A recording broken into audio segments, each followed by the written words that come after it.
Hi, my zoo crew.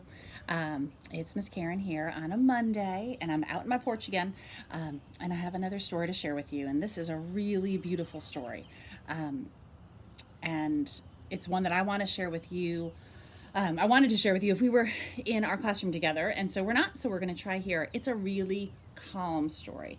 I know my boys have been really wild already this morning, and they're running around like crazy. And so sometimes you want to read a silly story, and sometimes you want to read a calm story. So this is a calm story, and it's a really beautiful story. Your parents might like this story a lot.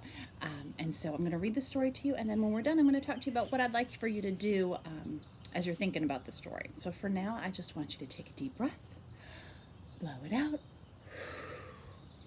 and I want you to just sit back and enjoy this really calm story. And it is called, whoop, well, I got rid of the cover. Let me show you the title page. A Stone Sat Still by Brendan Wenzel. Okay, hopefully you can see this. A stone sat still with the water, grass, and dirt, and it was as it was, where it was in the world. Looks like kind of a foggy day. And if you look really closely, you can see the water and the grass and the dirt. I see a little snail. And the stone was dark, so it looks like it might be close to bedtime there. Or maybe sunrise, maybe it's early in the morning. And the stone was bright. And I bet you can guess it's bright maybe because the moon is shining on it. I like looking at that owl with its big bright eyes. And the stone was loud. Take a look at that picture and see if you can think of what might be happening there that's making a loud sound. You have to make a guess. I see a bird, and it looks like something's breaking. I wonder if you can guess what you think is breaking. Say out loud if you think you can know, or if you know what it is that might break, that a bird might sit on. So sometimes it's loud, but sometimes the stone was quiet. There's a quiet little snake sitting on the stone. And it sat where it sat with the water, grass, and dirt. And it was as it was, where it was in the world. And the stone was rough, and the stone was smooth. And the stone was green, red, purple, and blue. So depending on the weather and the seasons, the stone had a different look to it. And the stone was a pebble. It looked really small when there was a big animal on it. Can you see that big animal on it? Looks like a moose. And the stone was a hill. It looks like a huge, huge rock when there's a tiny animal on it. Right there. And the stone was a feel. You can see those sneaky little possums feeling the rock or the stone.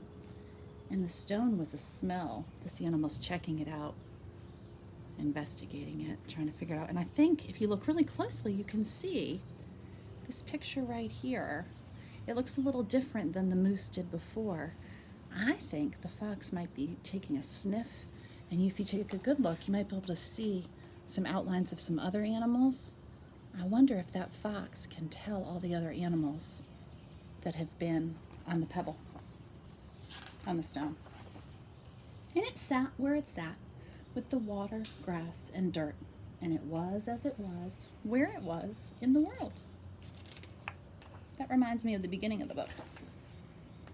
And the stone was wild. I'm sorry, the stone was the wild. I love taking a good look at this picture and seeing all the different animals I can see. There's a lot of animals in there. And the stone was a home. Cozy little mice, I think. Or chipmunks. And the stone was a kitchen. Looks like they're having a feast of fish here. And the stone was a throne. He looks pretty proud of himself sitting on that. And the stone was a marker and a map and a maze. If you look really closely, you can see the bird is looking down from above and can see the stone. This makes it look like a map. And this looks like a maze because it looks like that same snail we saw from the beginning of the book left a trail all along the stone.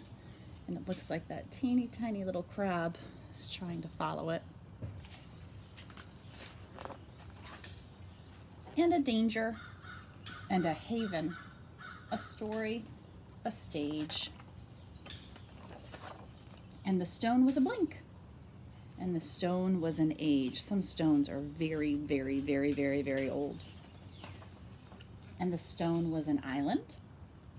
And the stone was a wave. So in this picture, the stone is sticking out of the water. And if you look really closely, put your super eyes on, you can see the stone is under the water here.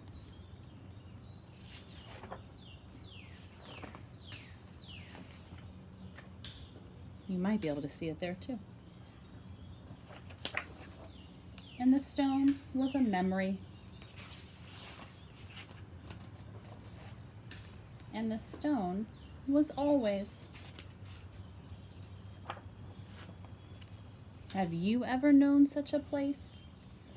Look really closely at that picture. Do you see anything in there? I think you might. Where with water, grass, and dirt, a stone sits still in the world. And I thought of this book today because I was telling my kids, can't you sit down? Just sit down. Can't you please just sit down? And so that's why I read this book to you today. Okay, your job, your homework is to go into your yard, and I want you to do something with stones. You've got a couple choices. You can paint some stones. You can make them into different things. You can make them into animals or people, or just decorate them with designs. You can do as many as you want, as many as your parents let you do. You also can collect a bunch of little stones, and I want you to see what you can do with them. Can you make a design with them? Can you make them into a letter? Can you make them into a number? Can you do patterns with them? Maybe big, little, big, little, big, little.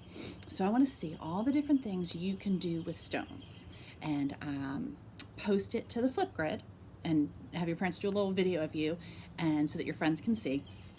And then if you can make it on Wednesday, we'll do another Zoom meeting, and I will be in touch soon with what kind of thing I think you should bring into your Zoom meeting to share, because I think that will be really fun. We miss you. We love you.